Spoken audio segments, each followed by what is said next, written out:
చిన్న కథ. నిజమైన స్నేహితుడు.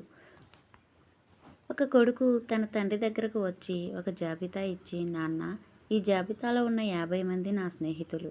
వీరిని నా పెళ్ళికి పిలుద్దామని అనుకుంటున్నానని చెప్పాడు. అప్పుడు తండ్రి, సరే, ఆ జాబితాలో ఉన్న వాళ్ళందరినీ నేను పిలుస్తాను.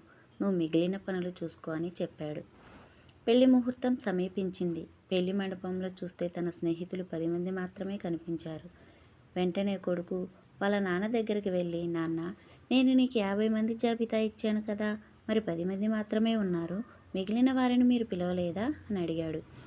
అప్పుడు తండ్రి, నేను నువ్వు ఇచ్చిన జాబితాలో ఉన్న వాళ్ళందరినీ పిలిచాను, కానీ నీ పెళ్ళి అని చెప్పలేదు. నా కొడుకు ఒక పెద్ద సమస్యలో ఇరుక్కున్నాడు. దయచేసి మీరు ఎవరైనా అతనికి సహాయం చేయదలుచుకుంటే ఈ సమయానికి ఇక్కడికి వచ్చి సహాయం చేయండి అని చెప్పాను. ఇప్పుడు వచ్చిన వాళ్ళంతా నీ నిజమైన స్నేహితులు. మిగిలిన వారు స్నేహం ముసుగులో ఉన్న పరిచయస్తులు. పరిచయం ఉన్న ప్రతి ఒక్కరిని నీ స్నేహితులుగా భావించకు అని చెప్పాడు.